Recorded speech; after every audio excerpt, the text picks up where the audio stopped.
Hey everybody, how you doing? I'm Paps, a racing VTuber and an artist. Today we'll be working a little bit more on the comic page that we've started last time.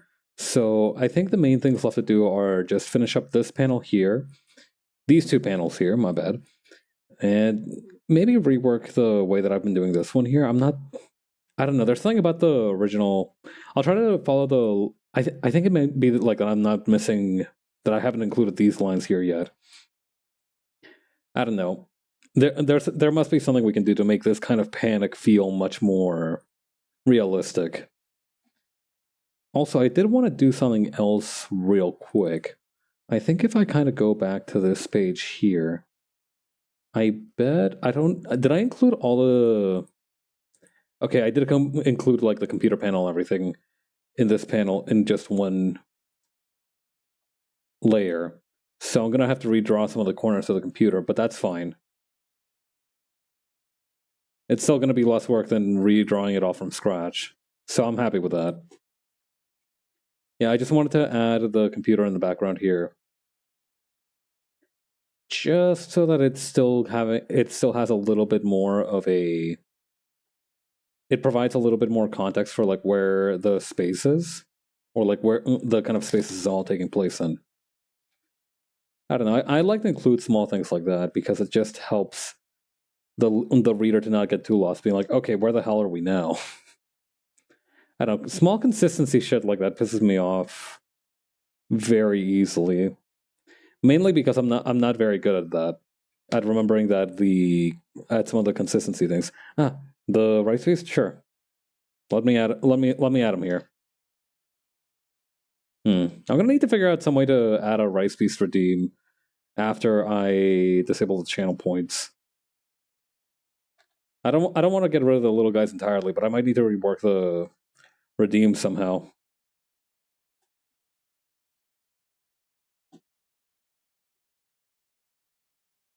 I don't know, maybe it can be almost like a check-in sort of thing. What the? Why do I have so many lines in this one space? That's very odd. I don't know, maybe I had some kind of a symmetry ruler thing going on. I don't remember much.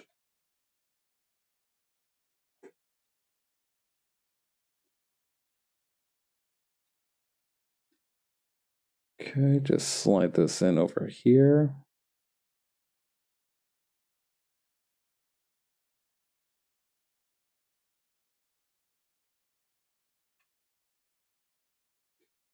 Okay, and then just grab this one and flip it sideways.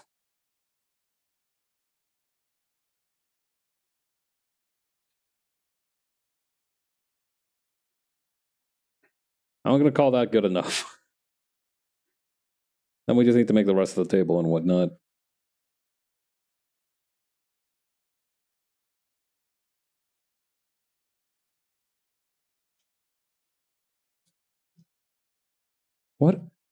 What line is this? Hang on, that line's not supposed to be there. That's messed up. Looks like this weird gray tone too. Very strange. Also, this line here is kind of crooked. How did I make this panel? Like, I feel like there's way too many strange things about it. Well, whatever, as long as it works.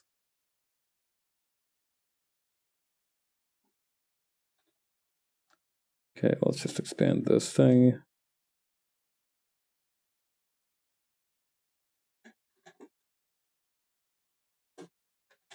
And we'll add one more right here for the edge of the table.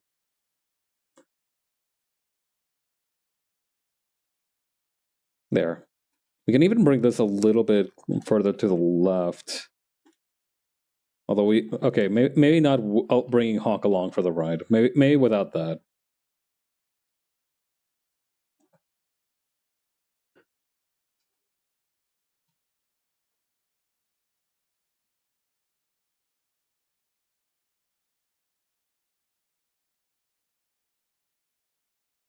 Yeah, I wonder how I'm going to do the backgrounds for the next couple pages. I've forgotten what they looked like because they were ones that I didn't spend super long on, I don't think.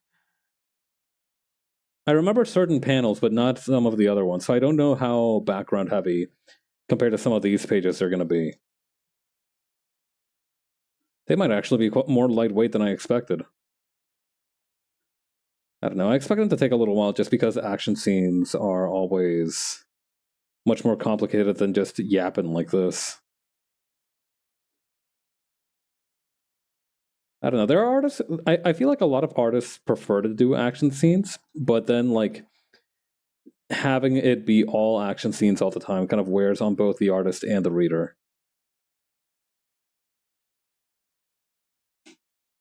I've never read Bleach, so I can't really I have to add that as a qualifier for this statement.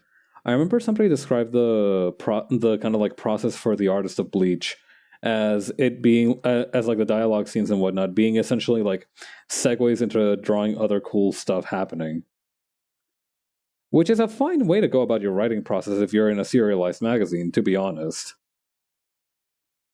I don't know. Being able, I think if we knew more about like the concept of hype. Well, no, I feel like there was like an idea of hype back in that time as well, but I feel like nowadays hype is almost like down to a science.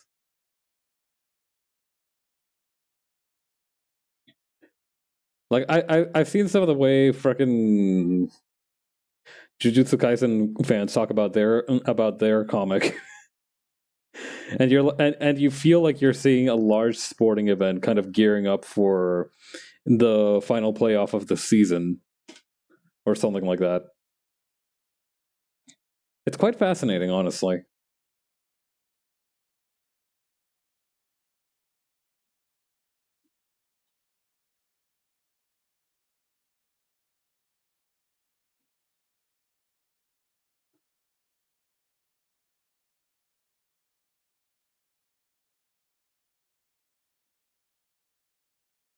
Okay, then put this here, put the grenade handle right here. Thank goodness.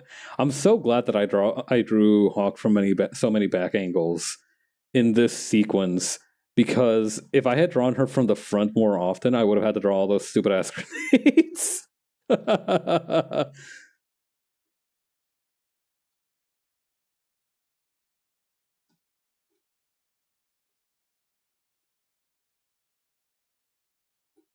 I don't know. It feels like it's been a minute since I've worked on Hawk Starling, so I feel like it's actually quite refreshing to come back to it. I feel like last week was just kind of a blur between preparing for the collab with V and some other junk happening in the background. I don't know. This week definitely feels like it's been more of a breather, which is very appreciated. I've had some stuff come up that I want to put some focus on too. Unfortunately, nothing exciting, just some, adult shit. But nevertheless, I'm so grateful, right?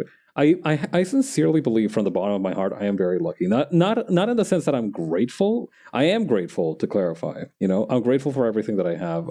I'm very lucky to have my community. I'm very lucky to have the people that I'm friends with in their communities, and I'm lucky to have my family. I'm grateful for. There's lots of things for me to be happy about, but I am also stupidly lucky when it counts. It's honestly kind of flabbergasting. like like this week could have gone way worse, but for some reason it just didn't. I just got like some. It's just been kind of like an underhand throw all week, just in time for me to deal with the stuff that I was talking about. So it's I have the spoons needed to kind of handle all that. I'm feeling good. I'm feeling confident, and it's just weird how that happens for me sometimes. I'm very lucky in that regard.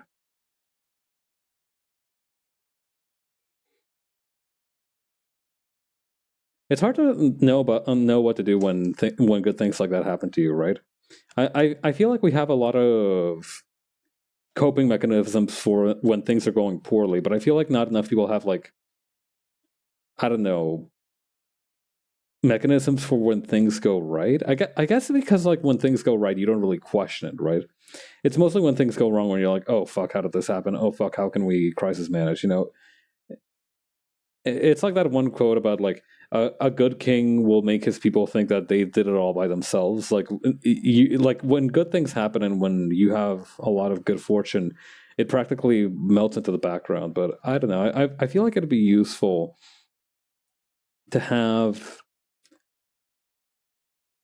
some kind of protocol in place for when things are going really well.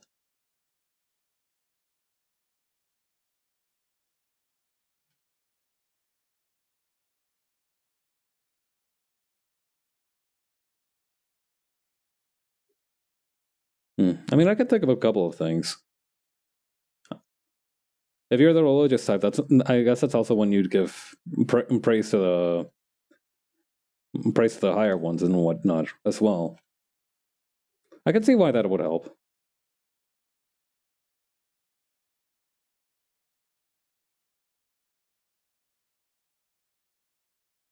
Hang on. Oh, you know what? I've just realized something that's very useful that I could try to do to help me with these lines. Let me get a special ruler up in here. Okay, let's follow just like this kind of trend.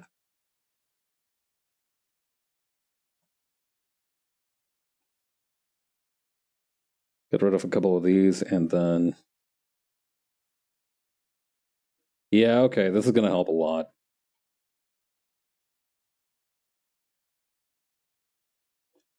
Let me get rid of these jokers too, while I'm at it. I think the reason that I added so many here is because I was overcompensating because they weren't all kind of facing the right direction.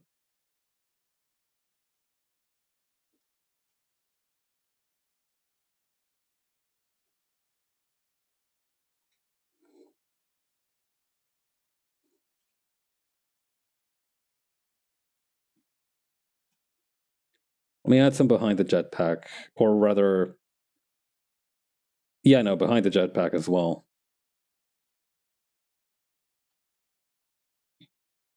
Over here too, let me replace these guys. Don't get me wrong, those ones on the helmet were perfectly serviceable, but like, I like the idea that they're all parallel.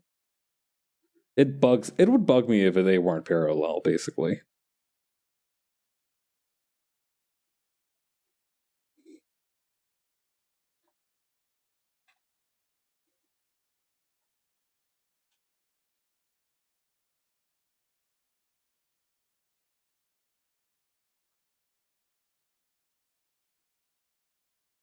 I kind of like having the ones here. I feel like that makes it almost look like a mouth.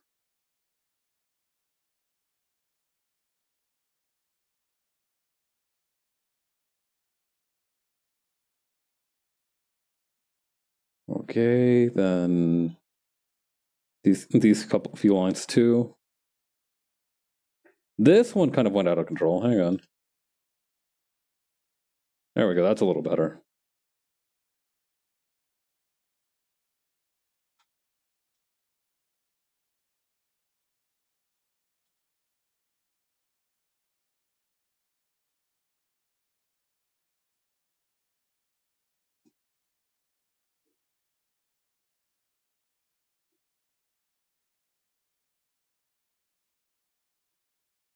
Okay, then just kind of tracing around her head.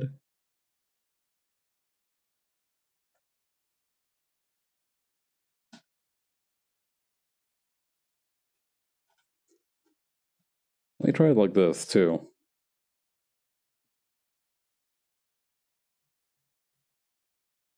Oh, yeah. The other day I read a quick Wikipedia article summary of the Romans of the Three Kingdoms, just to kind of get a feel for what was happening in that story. And it's kind of fascinating because to begin with, I'm not super familiar with Chinese history. So the Romans of the Three Kingdoms, I wasn't aware of like what actually happened after that. So the Romans of the Three Kingdoms is a fictionalized but still somewhat question mark historically somewhat still historically follows the kind of period in Chinese history when after the fall of the Han Empire, when three different kingdoms eventually kind of like cropped up, and then the they essentially kind of fought each other constantly until one of them got to the position of reunifying the country and basically being the big bad booty daddy of China. And it's quite interesting because, first, I guess, spoiler alerts for Chinese history. The funny thing is that none of the three kingdoms in question end up like ruling. It turns out that it's like this fourth kingdom that pops up in the middle of the whole thing. That was like an offshoot of like one. So one of the kingdoms had a strategist, and the strategist for that kingdom was like, well, fuck this shit. I'm just gonna go with my son and set up a new kingdom of our own. And everybody was like, all right, jerk off, go do that, I guess. But then it kind of worked. Oh wait, hang on. I've turned the prongs of the gun wrong here too. There we go. I can just shorten it a little bit. Yeah, so I think the setup is that there's like three different kingdoms, right? I think it's like the Shu Kingdom, which is kind of led by this guy called Liu Bei, who is related to the original Han Emperor, and that's kind of like his claim to legitimacy. And they're kind of like propped up as kind of the quote unquote good guys, right? Because the thing is that like the Han ethnic group in China is like the biggest, and so they got the chance to do a lot of historical revisionism during this time. I don't know. I reckon it's a point of contention, but yeah, they're the quote unquote good guys. Then you have the Wei Kingdom, I believe. Hang on, let me check my notes on this.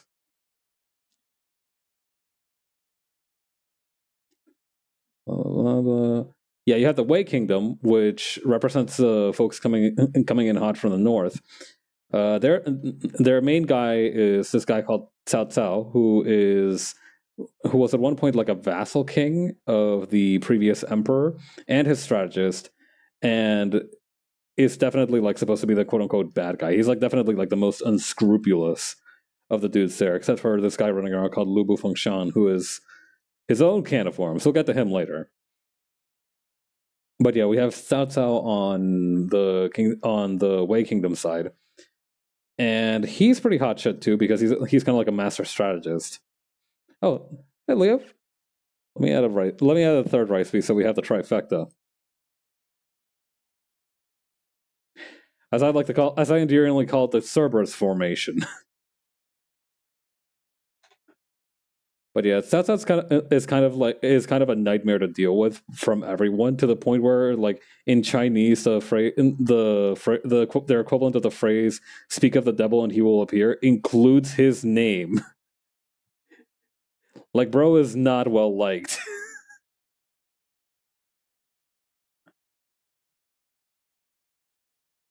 But he is very good at strategy, and he's a clever bastard. So he's kind of leading the front on the behalf of the Wei Kingdom. How's it going? Pretty good, actually. I'm talking about a Chinese novel called "The Romance of the Three Kingdoms." Fun fact: none of the three kingdoms in question actually end up ruling China, and even the one that doesn't end up ruling it for forever. I checked out the history of China after that last kingdom took power, and as it turns out, they held it for like max 20 or so. Well, no, it was probably more than 20 years. I don't remember. They didn't hold it for very long. They definitely weren't like the last dudes holding the proverbial hot potato until like the communist revolution in China. I remember watching a movie about like the very last Chinese emperor. It was pretty fascinating.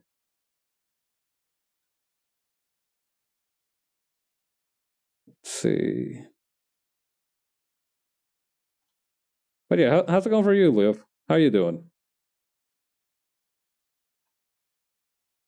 I saw you were streaming Super Animal Royale the other day. Are you having fun? Okay, make the bottom... Wait, no, that wouldn't make sense for the bottom part of the gun. Unless... Hang on. There we go. Just needed to put it a little lower. But I made homemade coffee coke. I feel like a mad scientist.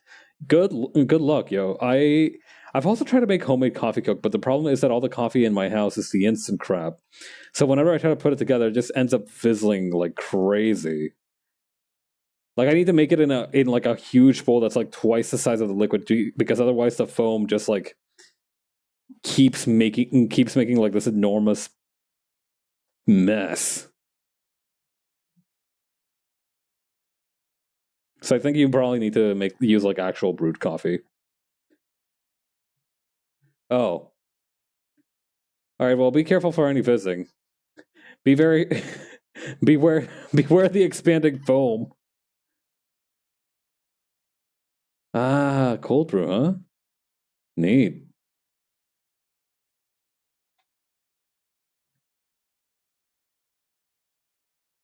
It's like that elephant toothpaste.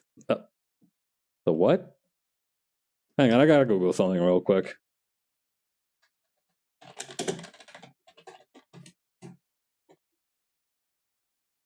Oh, that stuff. Check that out.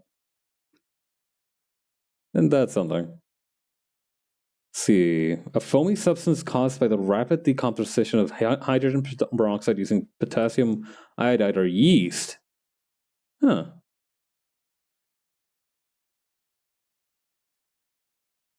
That's cool. Huh, so it's like a okay, so potassium iodide, hydrogen peroxide. I know where you can get hydrogen peroxide. I know they have those in like some hair chemical stuff.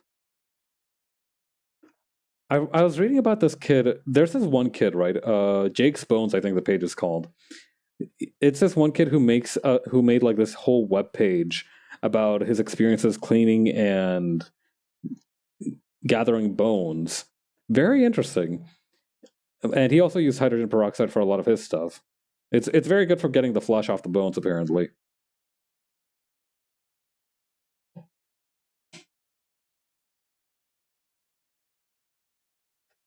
I remember it was really funny as well, like the way he wrote it. He was like, okay, so I used hydrogen peroxide for this. Make sure you've got a responsible adult helping you. I couldn't find one, so I just asked my dad for help instead. It was like, Jesus Christ, kid. He probably meant it as a joke, but like, still, damn. Yeah.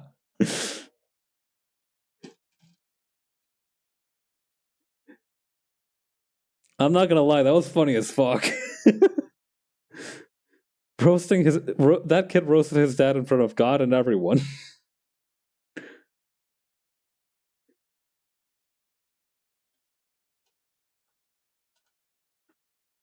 All right, then I need to add Emilian's silhouette right here. Oh, I probably need to put the computer setup, the gamer desk setup on another layer as well. That'll help a little bit. All right, where's the ruled lines? Oh, here we go, the dashed line.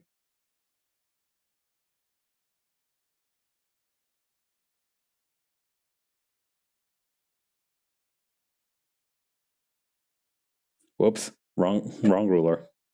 I will let you know if I explode. BRB. All right, Godspeed, soldier.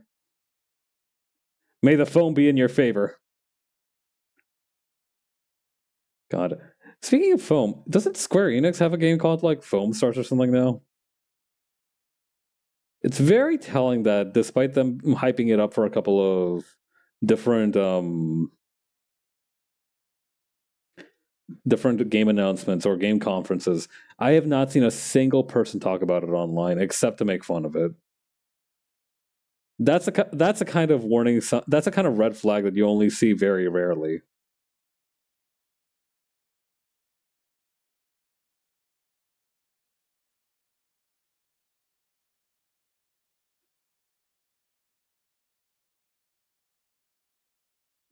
Like, even sometimes if it's just to make fun of it, it can be good, but like very rarely does that happen.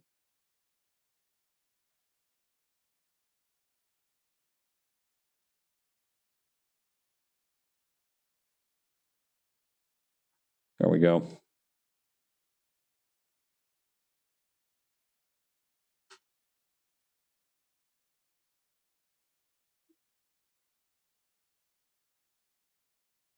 Okay, then over here, then over here. And then I'll probably make this one just a little bit lower.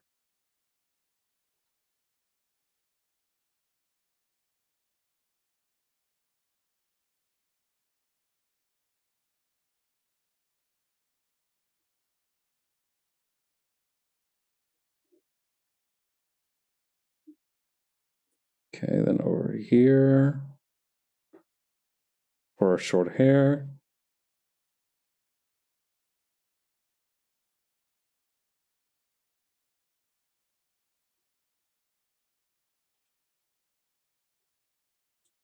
I'll probably increase the brush size of this in just a little bit, but for the time being, let's go with this.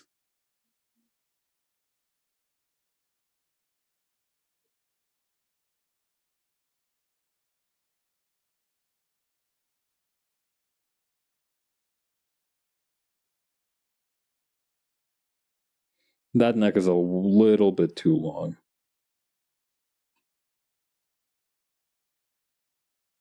And the head might be a little bit too big, too. Just gotta make it a little bit smaller than the hand.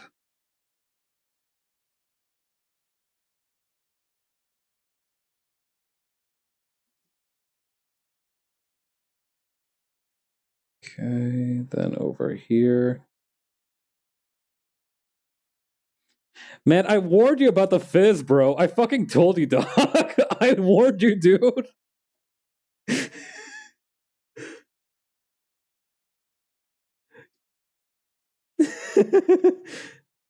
Maybe I didn't stress just how much fucking fizz it does. Yeah, no, it's like it's fucking ferocious.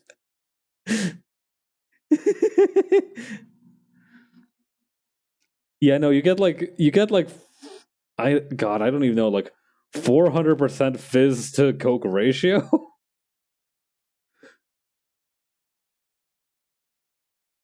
Oh yeah, no, you got to be really careful about mixing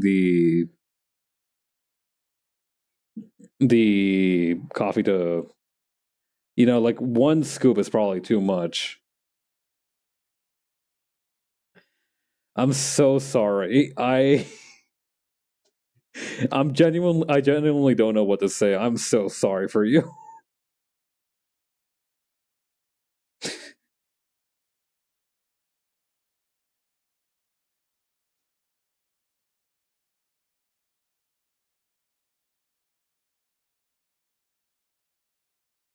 Something about this doesn't seem right. Oh, we got the determination spirit. The indomitable human spirit has entered the chat. Fuck yeah. I hope you find a good recipe for it. If you figure out the right ratios, let me know as well. God, I do wish it wasn't like a limited time item, because it really would have been the perfect drink year round. I don't know, maybe another soda would be better for this sort of thing. Like, has anybody tried using like those off-brand supermarket sodas for this? I thought I thought it was a limited time thing. I didn't know. I didn't think it was a permanent thing.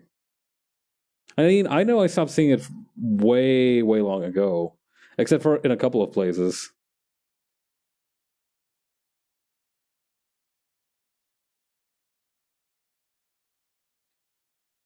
I don't know. It might be.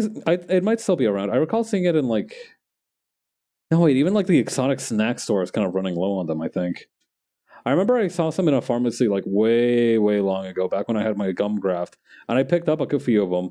But even then, I was like getting the last few in the fridge.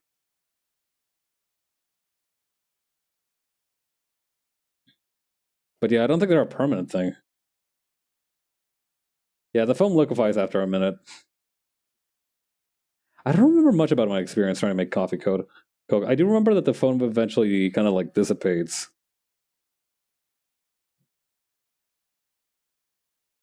I don't know. The drink is going to be fairly flat by the end of it anyway, so you might as if it's a little bit too bitter, you might as well dilute it with some water.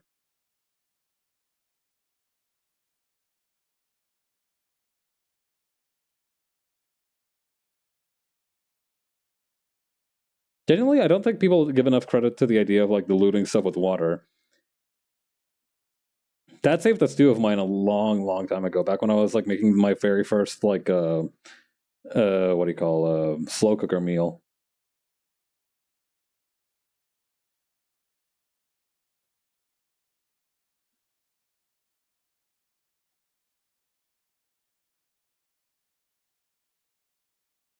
Okay, then grab the rest of these and then put it together. You'd think making just someone's dotted line, dashed line silhouette might be easier than this.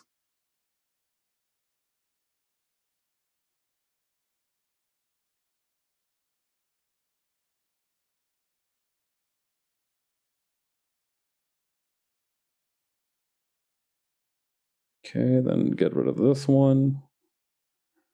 There we go.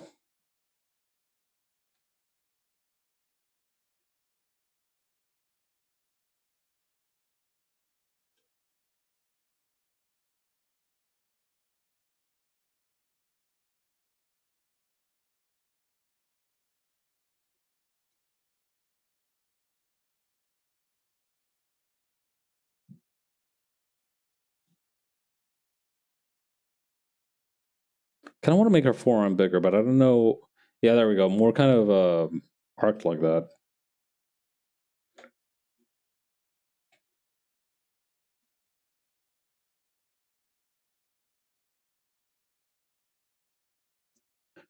All right, that should be good for this panel, I think. Maybe just adding a last couple of few touches here.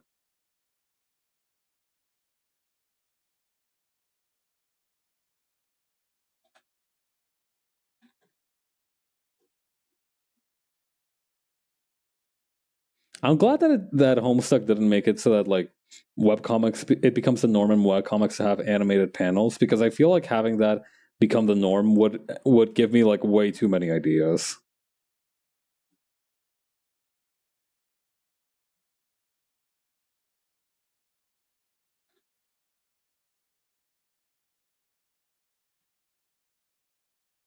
Okay, then over here. I mean, not that I couldn't execute on them, but I would be tempted to put a lot more work on myself.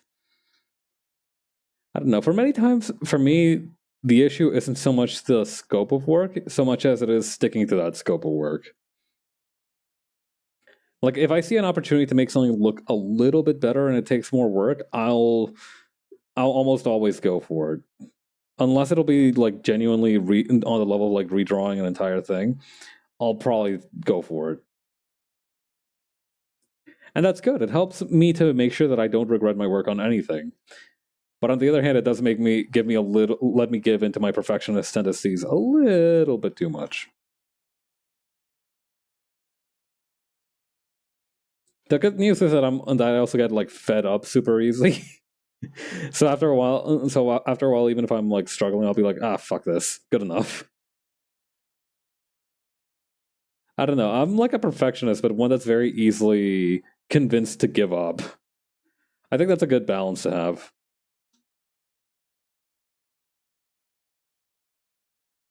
Am I able to send links? Probably not through the Twitch chat, but you can DM it to me and I will open that.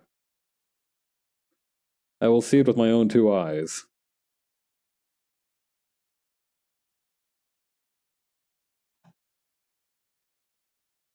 I don't know. Maybe I should eventually. Better? Now I'm scared. Should I be worried?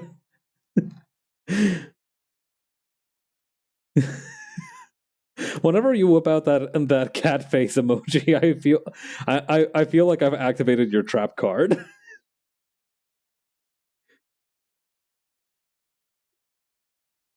Like that emoji is your equivalent of like having thunder clapping in the background. Would you draw yourself like this? The this in question being this. Is this Phineas and Ferb? What?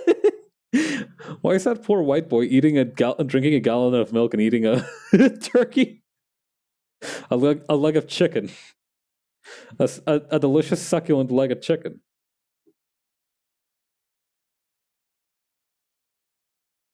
You know what? It's only been half an hour. I bet I can spend some time on this. Hang on.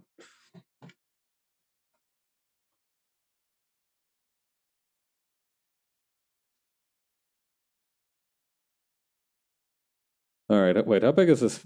That's a little small. Hang on. Let me double that up. He ate an entire turkey and drank a gallon of milk and then passed out because he was working night and morning shifts at his corn dog job. What the fuck? You know, I kind of forgot how crazy Phineas and Ferb was sometimes.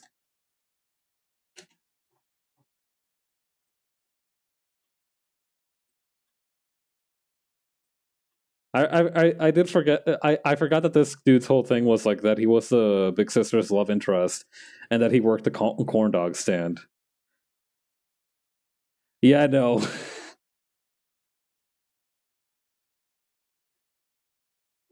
All right, let's see here. Okay, here are the rules. I'm going to give myself 15 minutes to do this, and if I can't do it in that time, I am a square. I'm freehanding this shit. Actually, the millipen tool will probably be better for this style.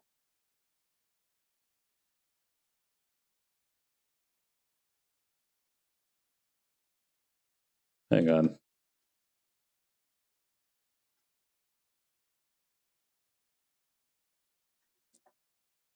Redrawing Bandit. Oh, from Bluey.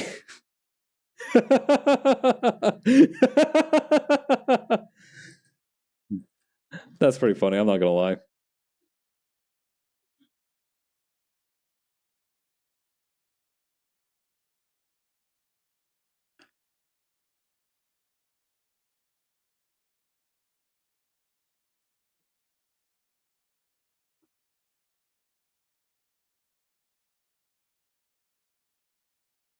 Okay, then add a few more fangs here.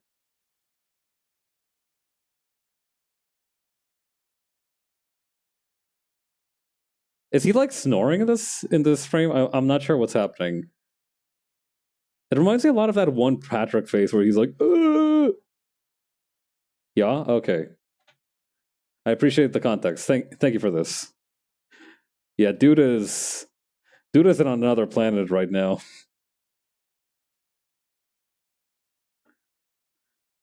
The Sandman got him like he owed him money.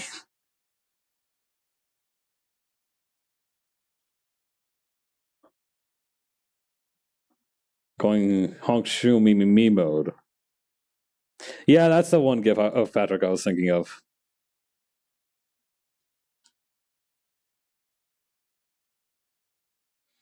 So I'm gonna make myself drool a little bit too.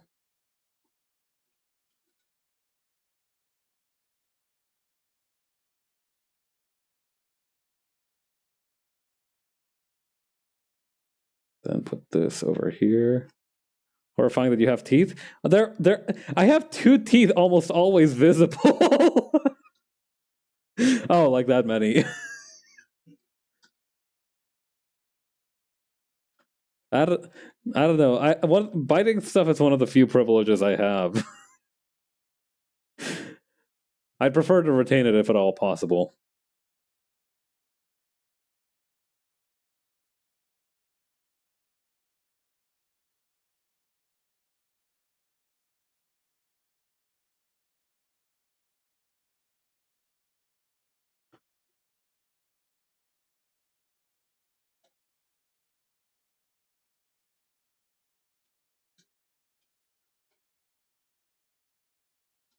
God, eating a whole turkey and a gallon of milk is crazy, though. Like, you're gonna need that milk, though. That much turkey in one sitting is gonna be kind of dry.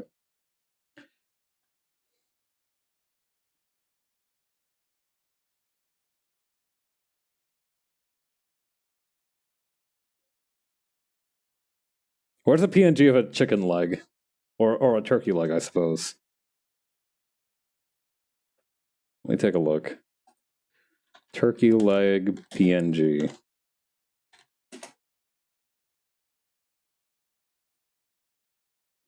All licenses free to modify, share, and use commercially. Here we go. This is a 3D model of a turkey leg, close enough.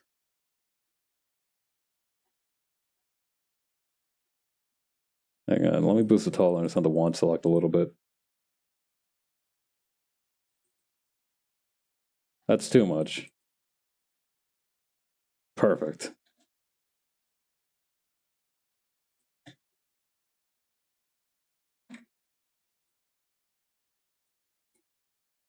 Okay, shrink selection by 1 pixel. Just to remove that white outline. Yeah, no, I haven't worked customer service jobs before, but I can imagine that they take quite a toll on you. I don't need to work a customer service job to know that that's got to be the pits.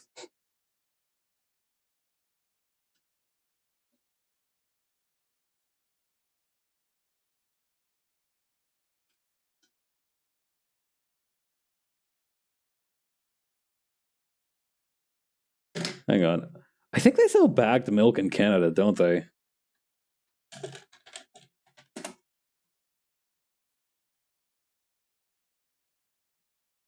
Oh, hang on. I've got an even better idea for the milk.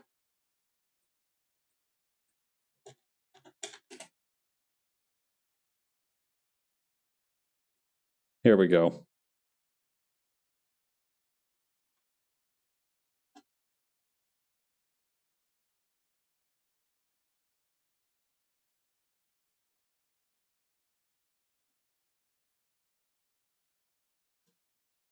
Minecraft milk bucket. Fuck it, why not? I don't know. Is there like another milk bucket that I could use? Hang on. Milk PNG.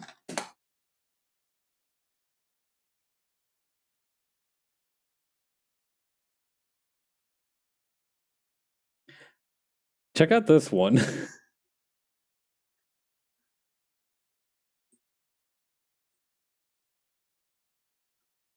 Let's see, what else is there? I think the Minecraft milk bucket is fine.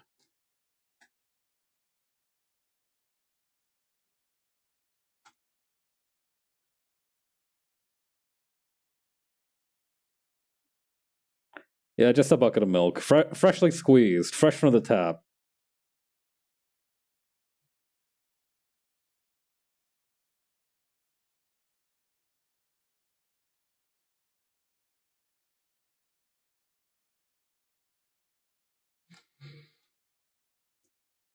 All right.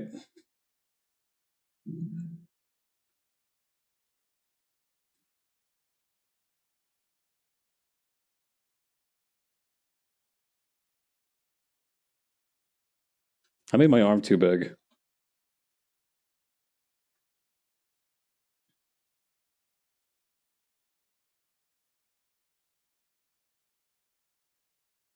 God, this turkey leg is like the size of my head now. Oh well.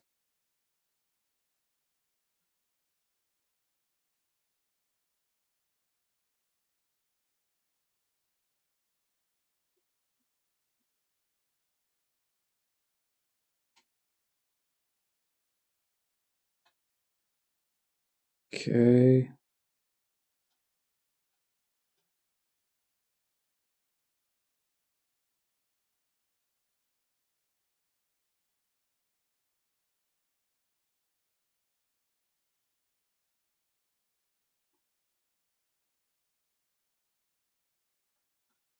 Okay, there we go.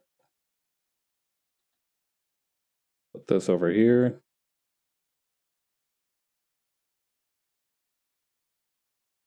For my stubby little legs.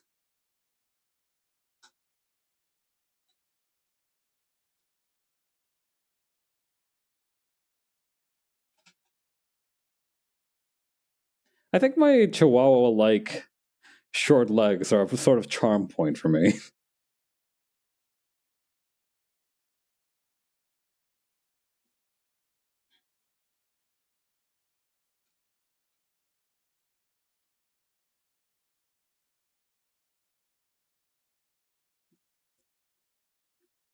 Hmm. For some reason, I don't know why. I was just reminded of the name of like Olafur Eliasson, which is like the name of this one dude who makes like art installations that are insane. I don't know why, but my art teacher in high school was a real big fan of his. That or his name just came out like really frequently. I don't know. Maybe he's just kind of goated at art installations, and that's why everybody uses him as an example.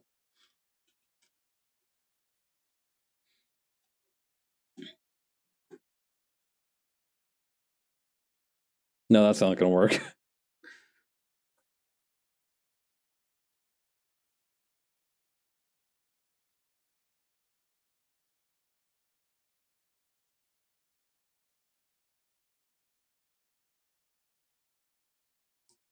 2, 3, 4 little piggies. There we go.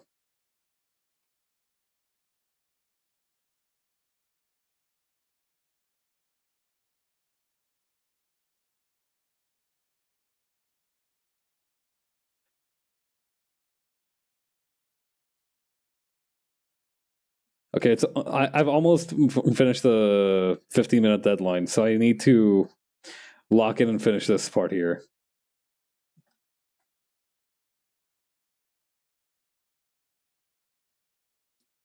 Oh, that's going to be tough to work with. All right. Where is my color ref? Me Googling stuff absolutely counts. I mean, listen, the project is supposed to take 15 minutes. We might go a little bit over budget, just by a tiny amount. There we go.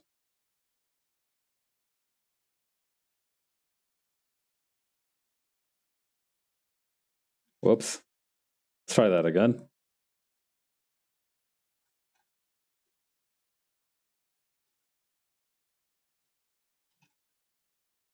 I also realized that adding the PNGs the way I did means that I'm going to have to rework them in just a tiny bit, but that's fine. We'll cross that bridge when we get to it.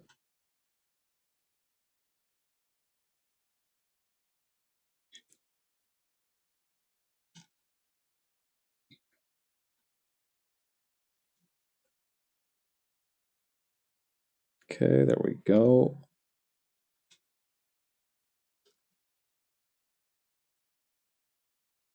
Make a slightly pinker one for my tongue. We'll go pure white for the teeth.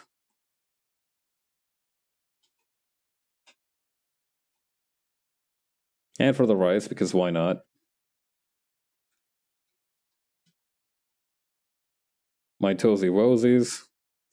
Probably shouldn't throw around that phrase too often. My pants and my sandals.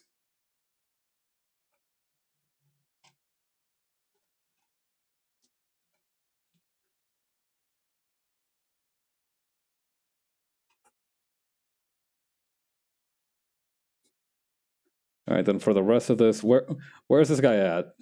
He's like on a couch, right? All right, I got this. Check this. I'm a Google couch PNG. I forgot my little hoodie things too, but I'll get to that in a minute. All sizes, large. Here we go.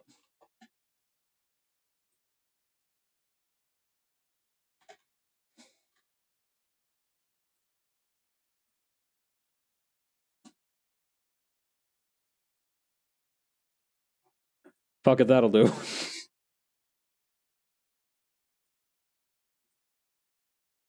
Honestly, one of my hobbies is building PNGs into stuff. Like collaging with PNGs is kind of fun for me. However, all right, I need to put these on top of this. And then just kind of erase where... Hang on.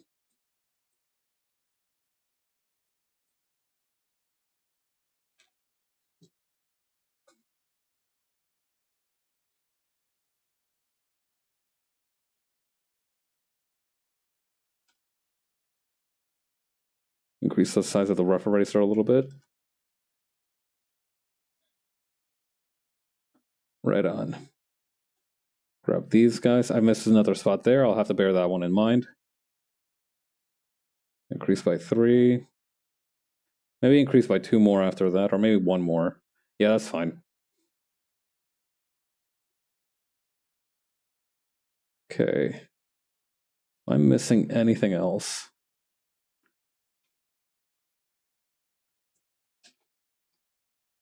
Okay, we got the couch. All we need now is some wallpaper, which I can procure like so. All right. Okay, this'll do.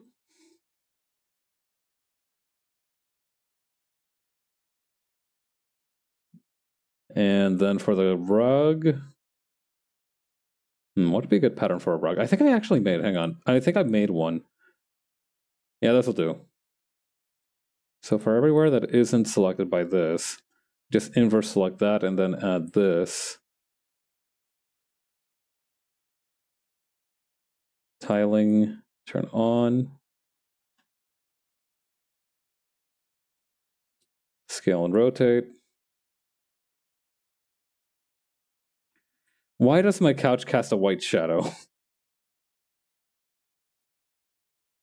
Then perspective.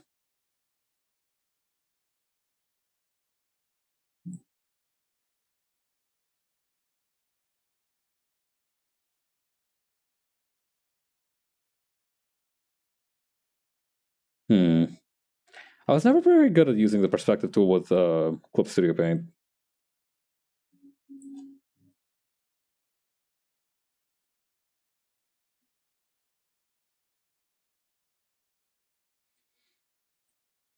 Okay. So maybe I add another couch beneath this, and then I make... Wait, no, that wouldn't make sense.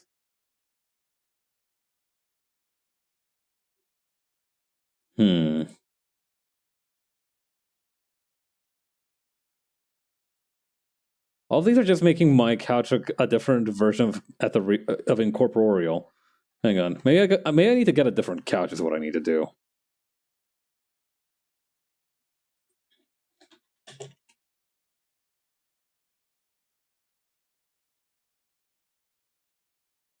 Yeah, this'll work.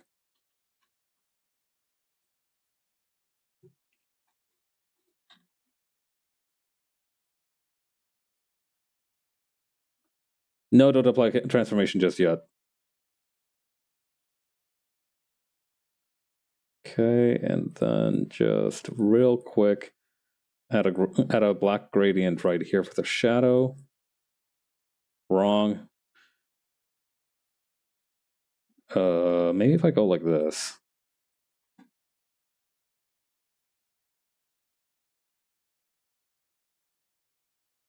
Why are you pink? Oh, it's because it's a foreground color.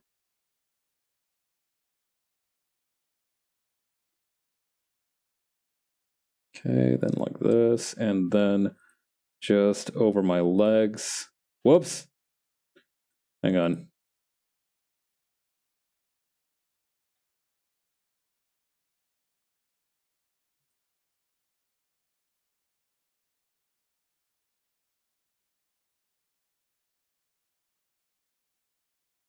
Darken this.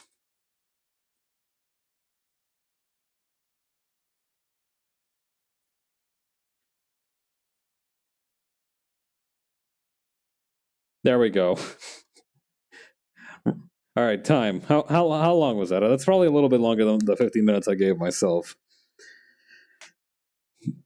But close enough.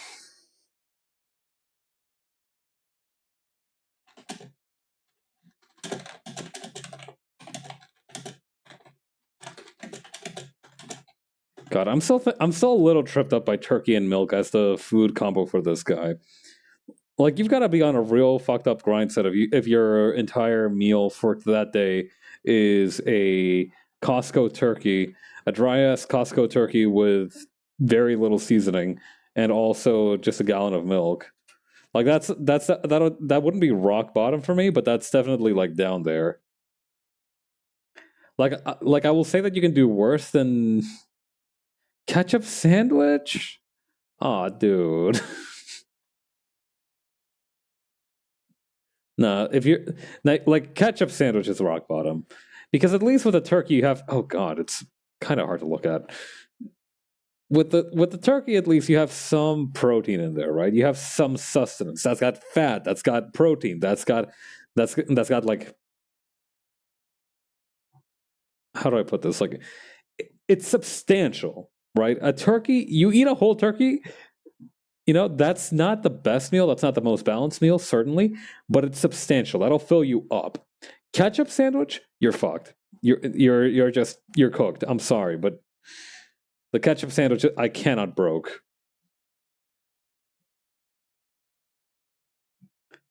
The ketchup sandwich would be my lowest point. The ketchup sandwich is my fucking, I don't know, my Rubicon.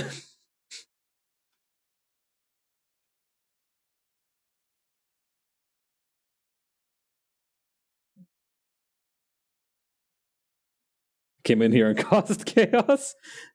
You're very good at doing that, but the thing is, I always like it when you come by. So thanks for stopping by.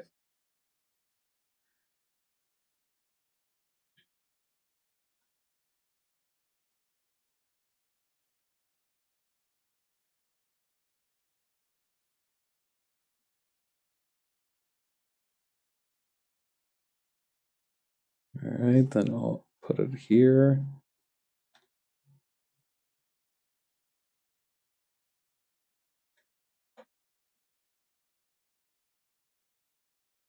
All right, and then what was I doing? Right, the chevrons.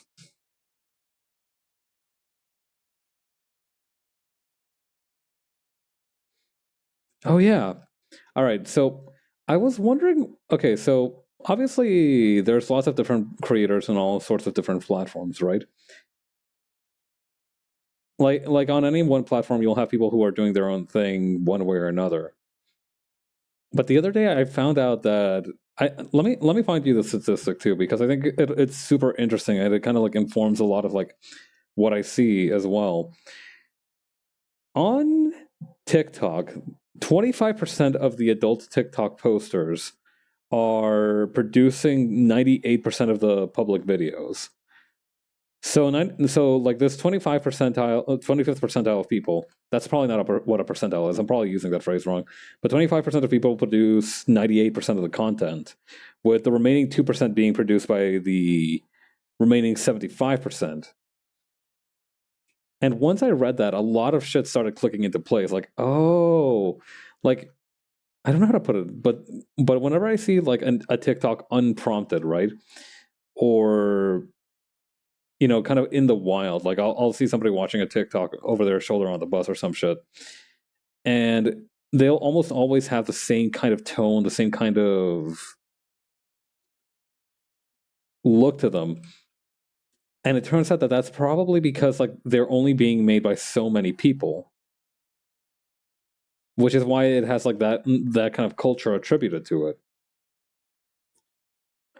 Because 98% of the content on there is, I imagine TikTok has like a lot of stuff on there. So having 98% of it be produced by 25% of people, that's why it has like a sort of culture and a voice, right?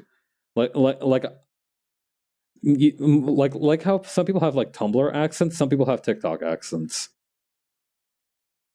And now knowing this, it all kind of clicks together for me.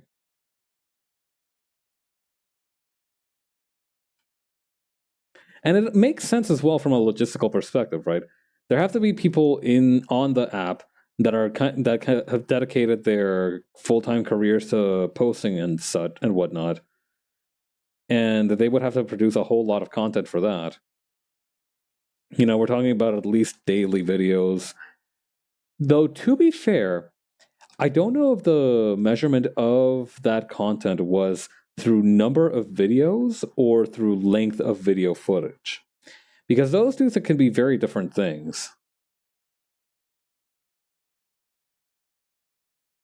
But yeah, shout out to the strong 2%, 75% of adult users who produce only 2% of the content. Y'all are the real ones.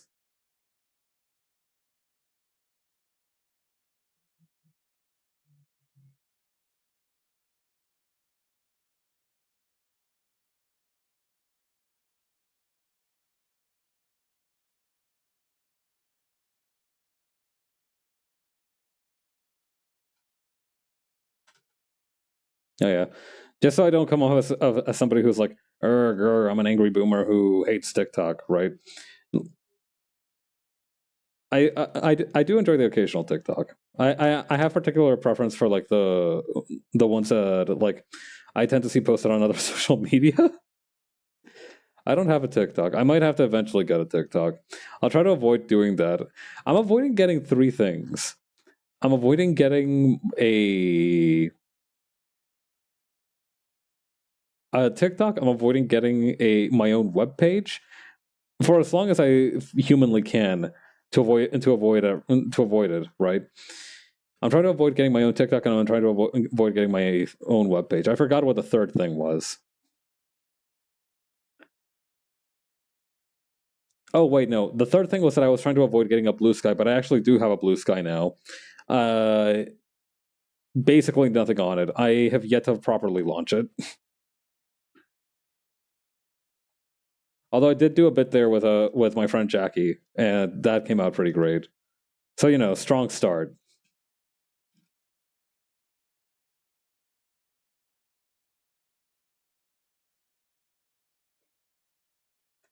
God, I'm so glad whenever I can rope my friends into doing a bid with me. Like I'll just be in somebody's DMs and being like, "Hey, can I ask you for a quick favor?" And then I'll ask you, and then I'll ask somebody to do something usually very innocuous, just to set up a bid.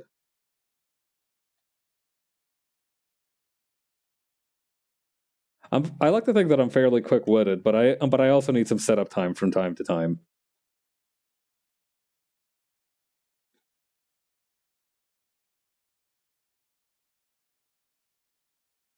I don't know. Inviting someone to do a joke with you feels like you're asking them to play toys with you.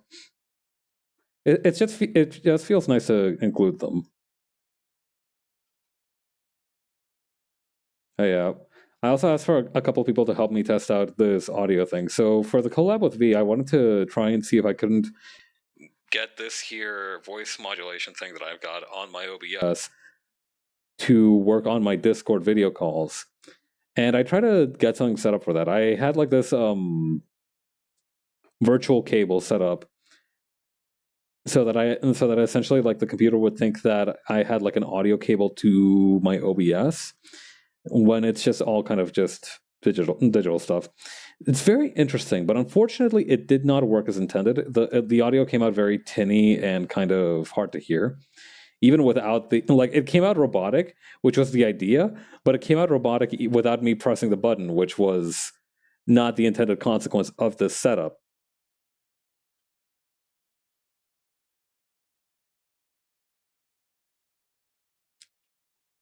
So what I'm trying to say, I guess, is that like sound mixing and sound design is hard.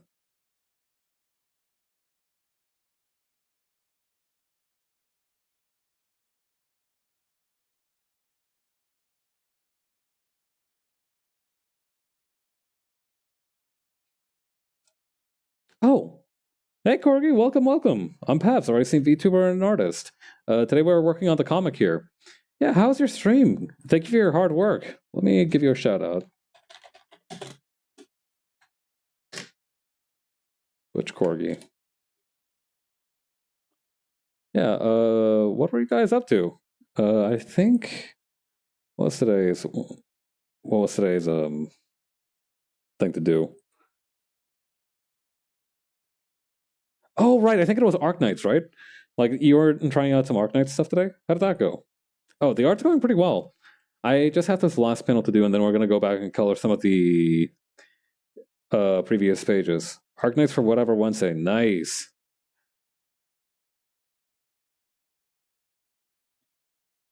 Did you have fun? I hope so.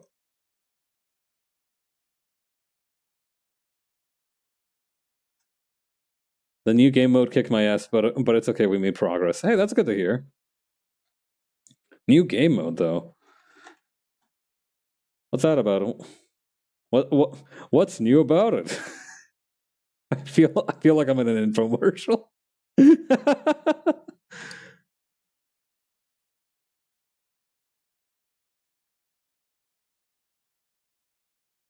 Hmm.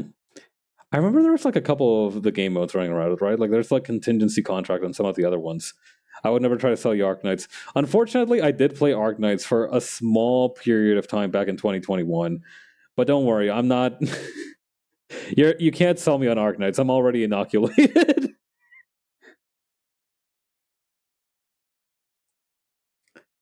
Integrated Strategies 4, the fourth in the roguelike series. Oh, it's a roguelike. Neat.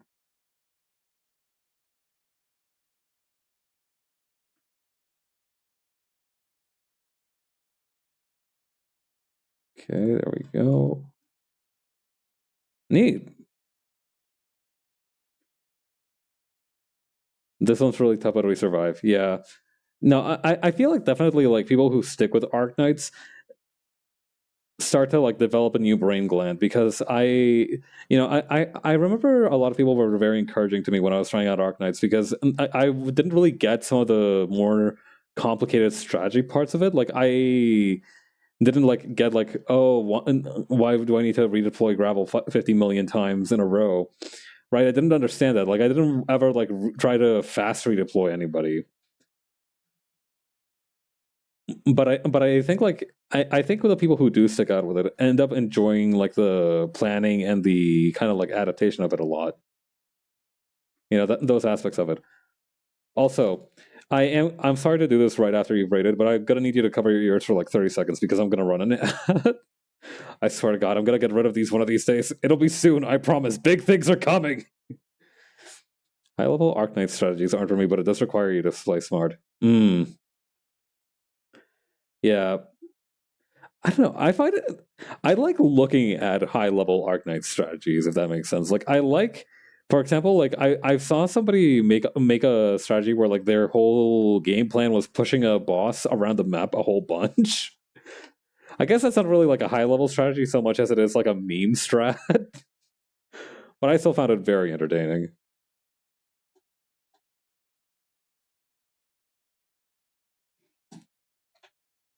God. I think I really like meme strategies like teams that are made up of like all pushing units in particular because I just really like feeder. I just think she's neat. Then over here.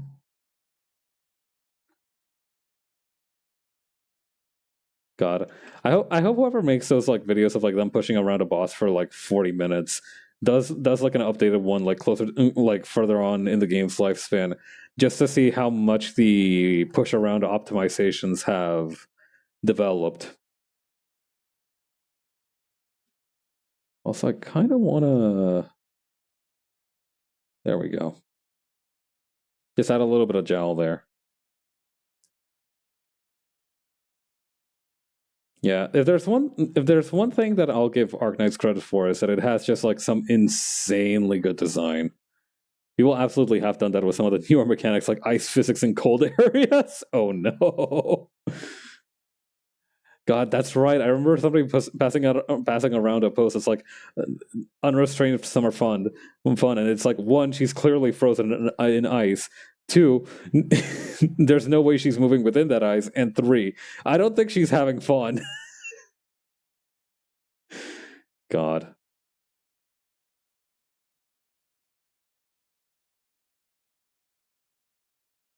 I don't know what it is. What it is about gotchas that makes their communities develop the best memes. Like a lot of them are beaten to death because of just how often they're repeated, right? But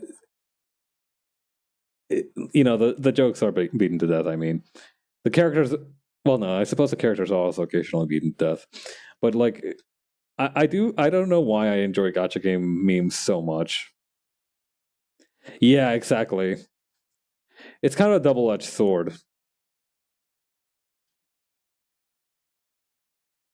I don't know. Maybe it's because like gacha games thrive on like having a large number of people play them at a time, right?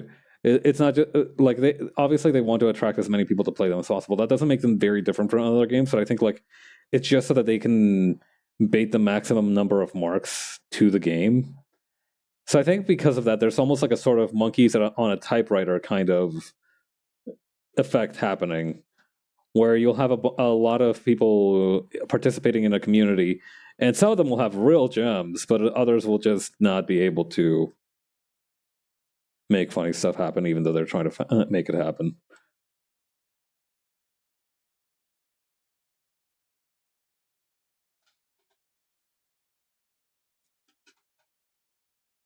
Speaking of making stuff happen, I need to finish this sort of scarf thing.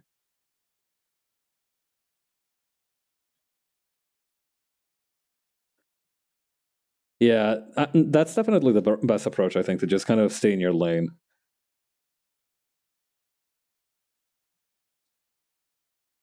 I think one of the benefits of Tumblr's like general vibe is that if you block someone, it's just like such an easy thing, and that carries over to other websites too. Like I just keep blocking people who I find even vaguely annoying, just so I don't run into the off chance of seeing them again. And it's so nice. It's just nice being able to be like, all right, I never want to see this guy again, and the website being like, aye aye, sir, you got it, Captain.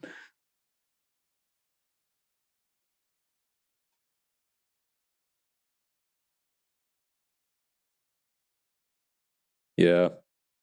Unfortunately, the one disadvantage I think is that on Twitter at least, I will occasionally like even if you've blocked an account, if somebody you know has put that on their timeline or something, it'll just straight up say like this post is from an account you blocked. That's happened to me a couple of times. Like I'll be scrolling through and there'll be like a post that's like this is from an account you blocked. I'll be like, huh, I wonder which account I blocked it is, and it's almost always the most annoying ones. Yeah, muting people's names is also useful. Curating your own experience kicks so much ass. We need to preserve that like a UNESCO World Heritage.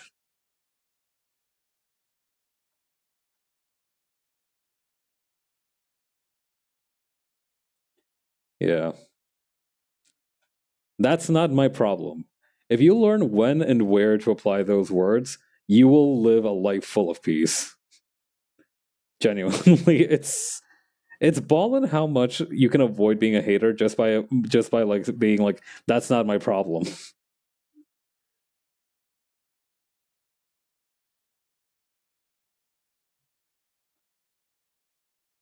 Sometimes minor acts of being a hater can help avoid greater acts of being a hater.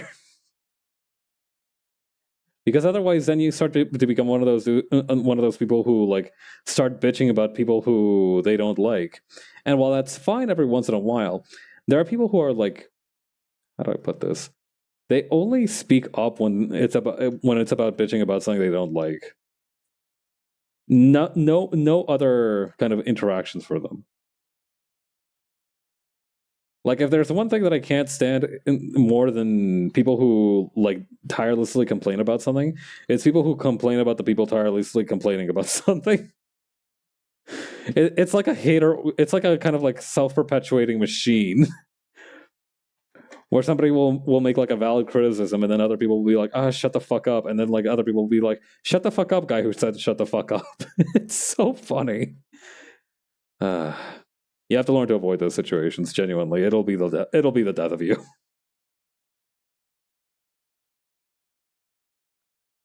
It's like a hater cold fusion reactor.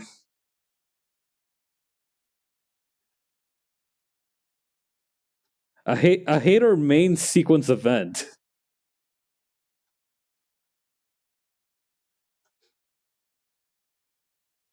It is like an atomic hater reaction that's going to produce hater hydrogen from two or like hater I don't know that whatever gas the sun makes from two things of hydrogen.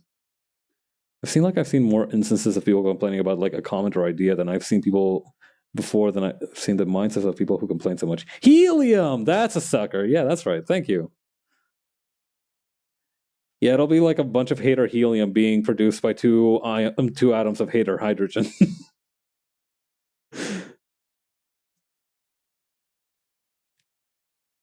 Man, helium is great. I remember, oh my god, I remember hearing as a kid that we had like that there's like this ongoing helium deficit, not deficit, like shortage going on in the planet. I wonder if that's still a thing. I wonder if that's been resolved at all. Yeah, it makes your voice silly. Like, is the world still undergoing a helium shortage?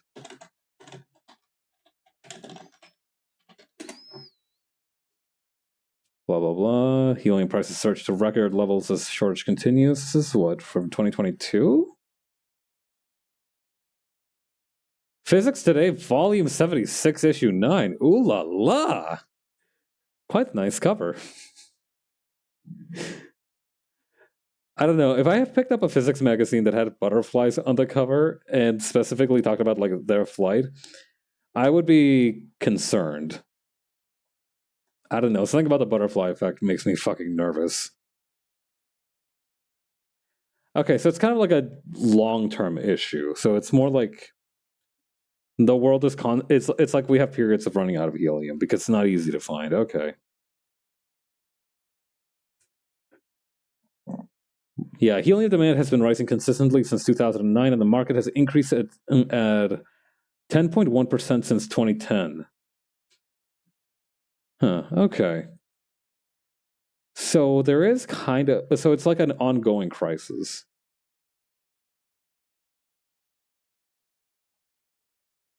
I feel like something's missing from Horatio's face.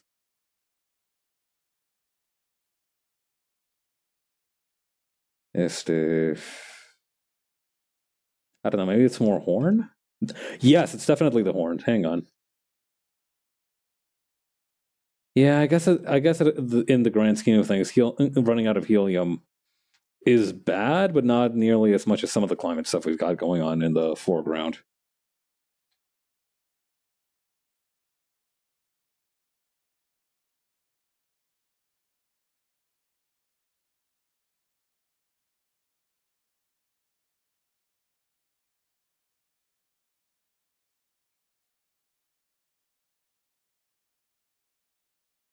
Okay.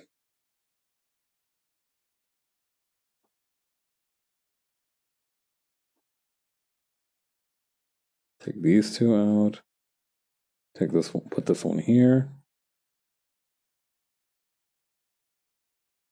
Yeah, I think nutmeg was also one of those things. Like I remember there was like an article I read way long ago where like the problem is that nutmeg, I don't know, whatever they put in Nutella, I think that's probably nutmeg.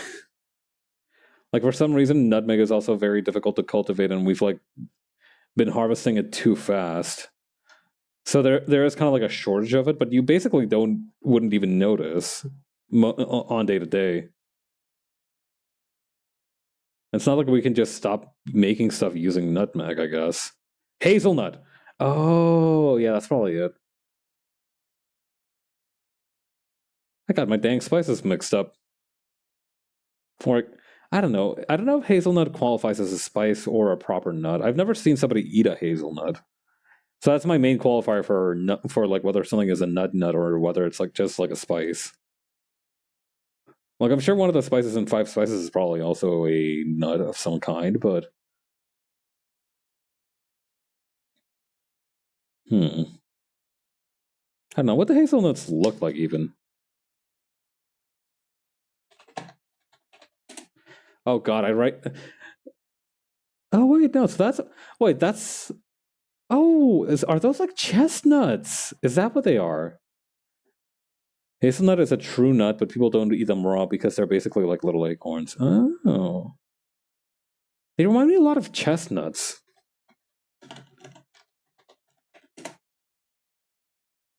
I guess the main difference is that that hazelnuts kind of just come like with this shell and not the spiky nutsack, so to speak.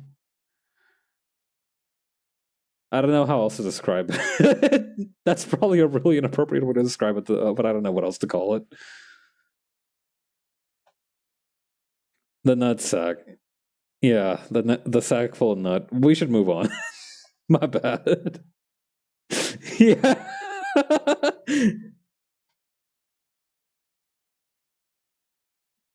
I don't know. I think I think for grass is the part where they have for stuff like weed and whatnot, the part where they hold the actual grain is called a panicle. So maybe that's what it's called, like a panicle, like the shell, the outer shell, the inner shell. Hmm.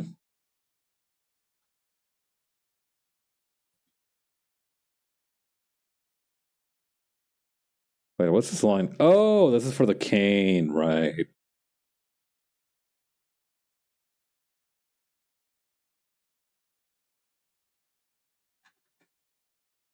Put this over here.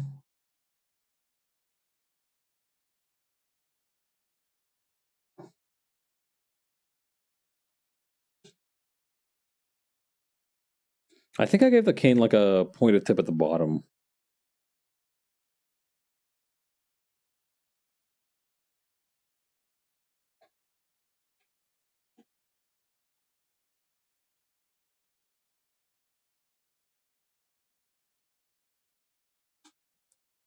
Okay, then over here.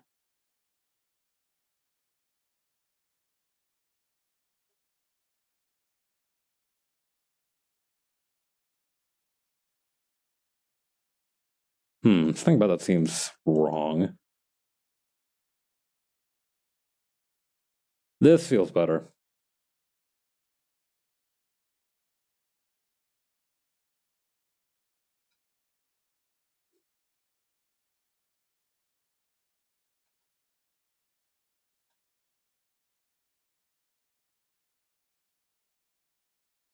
Okay, then take this out.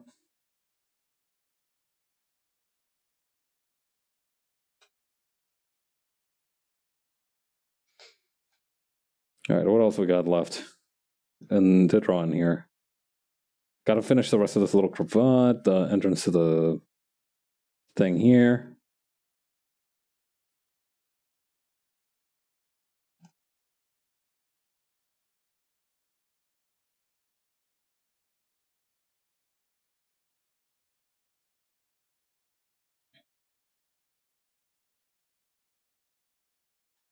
Yeah, maybe I can just have the curtain thingy twirling in the corner here.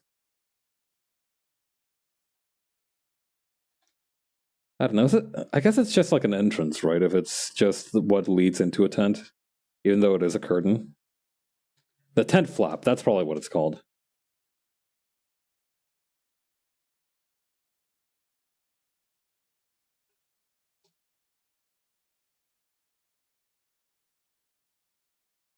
Yeah, no, I've definitely made Horatia's arm way too big here.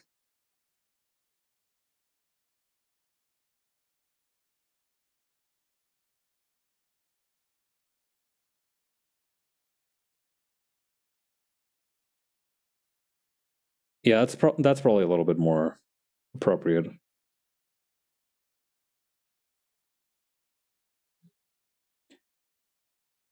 At least then his arms look somewhat consistent with the previous panel.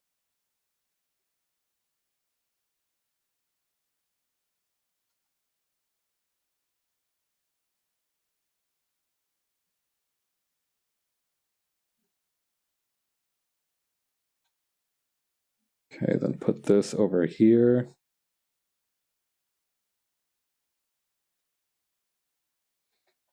Yeah, what else have I read about recently?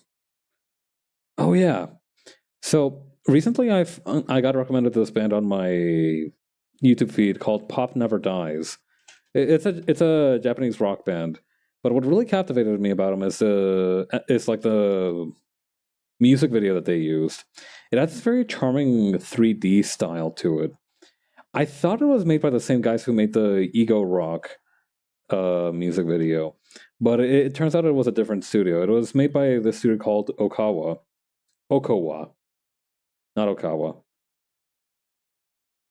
And when I searched their name up on YouTube, it turns out that they have a whole like 3D art course available on like one of those like Udemy type websites. It was kind of surprising to see. I'm probably not going to invest in that, but I do want to study how they made their 3D models because I really like the style that they used for them.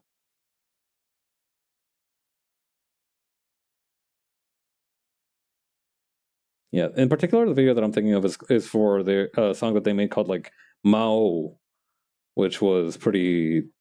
I don't know. I found the song to be nice, but like I said, what really got me was the MV for it.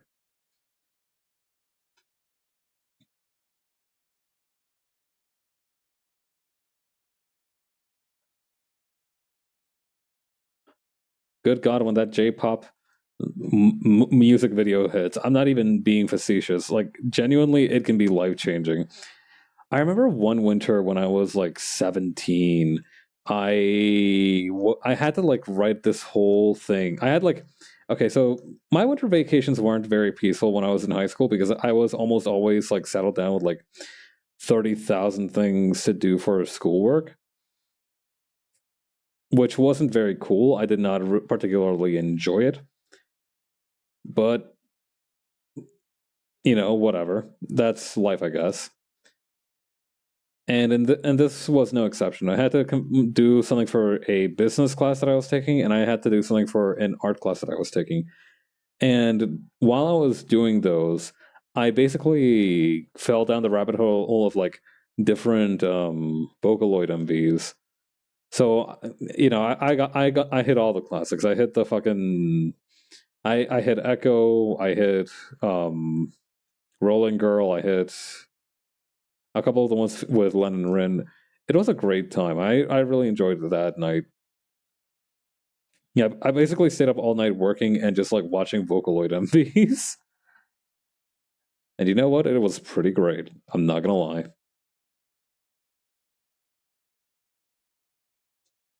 I don't know. I think like occasionally you just need to have a night like that where you just kind of like goof around for you kind of like lock into goofing around for a whole night.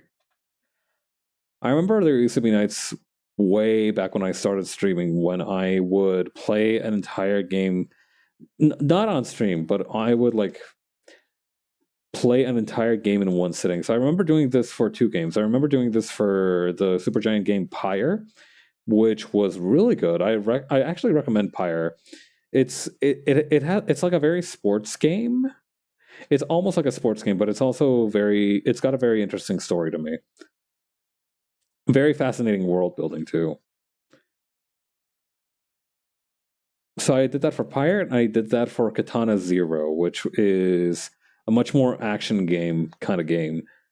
A little bit more bloody and gory, but nevertheless a really solid game with some really interesting mechanics and some great bits.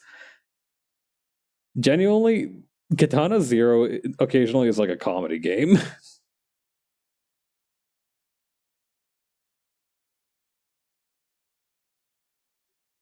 Like there's this one part in Katana Zero, like as the name implies, right? The main guy of Katana Zero almost always not almost always wields a sword.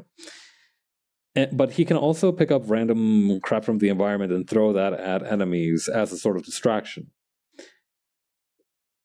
Until one level where you see a gun literally on like a pedestal with like a little light shining effect coming out of it, and you're like, oh my god, he's gonna grab the gun, and he does grab the gun, but it's as a chuckable object, not as an actual weapon. So when you try to fire it at some goon, he just bonks him on the head with it. 10 out of 10 bid. Honestly, would not change anything about it. Unfortunately, I don't know if Katana Zero is ever going to get a sequel. At this point, it seems unlikely. I don't think that devs have like made any noise for like years. So hopefully, at some point, we'll get some news about where that project is headed. But I don't have my hopes up, frankly.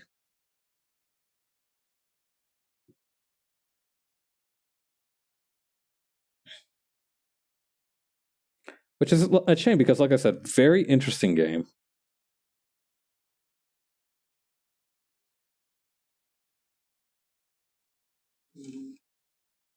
Hmm.